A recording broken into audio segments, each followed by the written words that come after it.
5 minute کا مدرسہ قرآن و حدیث کی روشنی میں 2 محرم الحرام۔ نمبر 1، اسلامی تاریخ۔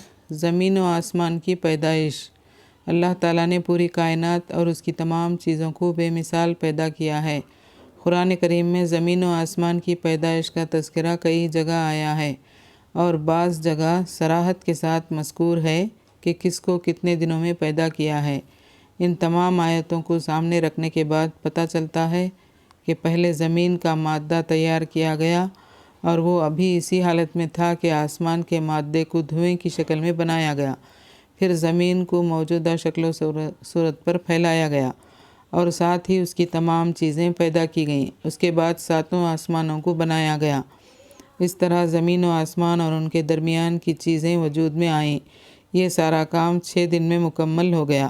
خود اللہ تعالیٰ قرآن میں فرماتا ہے، ہم نے ہی زمین و آسمان اور ان کے درمیان کی چیزوں کو 6 دن میں پیدا کیا اور ہمیں ان کی پیدائش میں تھکن کا کوئی احساس نہ ہوا۔ نمبر 2، حضور صلی اللہ علیہ وسلم کا معجزہ، ستاروں کا جھک جانا۔ حضرت عثمان بن ابی العاص رضی اللہ تعالیٰ عنہ کی والدہ فرماتی ہیں کہ میں آپ صلی اللہ علیہ وسلم کی ولادت کے وقت حاضر تھی۔ جب آپ صلی اللہ علیہ وسلم پیدا ہوئے تو میں نے دیکھا کہ سارا گھر نور سے بھر گیا، ستارے قریب آ گئے اور لٹک آئے تھے، یہاں تک کہ مجھے گمان ہونے لگا کہ اب یہ مجھ پر گر پڑیں گے۔ نمبر 3، ایک فرض کے بارے میں، نماز کے لیے پاکی حاصل کرنا۔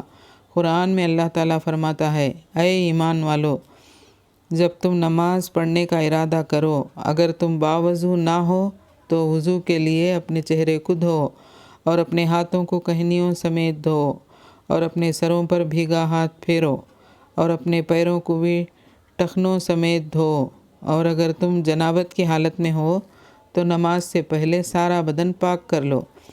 نمبر 4، ایک سنت کے بارے میں، دعا کرنا ایک عبادت ہے۔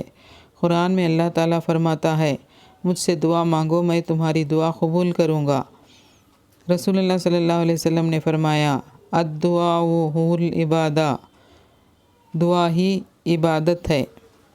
نمبر 5، ایک اہم عمل کی فضیلت، نقصان سے بچنے کی دعا۔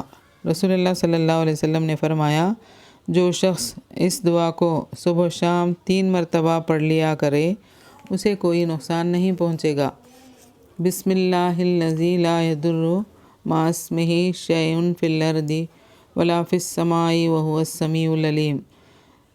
ترجمہ شروع کرتا ہوں اللہ کے نام سے جس کے نام کی برکت سے زمین و آسمان کی کوئی چیز نقصان نہیں پہنچا سکتی، وہ سننے والا اور جاننے والا ہے۔ نمبر 6، ایک گناہ کے بارے میں، سود کھانا۔ قرآن میں اللہ تعالیٰ فرماتا ہے، جو لوگ سود کھاتے ہیں تو کل قیامت کے دن قبروں سے اس شخص کی طرح اٹھیں گے جیسے کسی کو جن بھوت نے لپٹ کر پاگل بنا دیا ہو۔ نمبر 7، دنیا کے بارے میں، دنیا پر راضی ہونا۔ قرآن میں اللہ تعالیٰ فرماتا ہے، کیا لوگ آخرت کی زندگی کے مقابلے میں دنیا کی زندگی پر راضی ہو گئے؟ دنیا کا مال و متاع تو آخرت کے مقابلے میں کچھ بھی نہیں، اس لیے کسی انسان کے لیے مناسب نہیں کہ وہ آخرت کو بھول کر زندگی گزارے یا دنیا کے تھوڑے سے ساز و سامان کی خاطر اپنی آخرت کو برباد کرے۔ نمبر 8، آخرت کے بارے میں، مردے کی حالت۔ رسول اللہ صلی اللہ علیہ وسلم نے فرمایا، جب مردے کو لوگ اٹھا کر چلتے ہیں تو اگر وہ نیک ہوتا ہے تو کہتا ہے مجھے جلدی آگے بڑھاؤ، اور اگر برا ہوتا ہے تو وہ کہتا ہے ارے میری ہلاکت آئی، تم کہاں لے جا رہے ہو؟ اس کی آواز کو جن و انس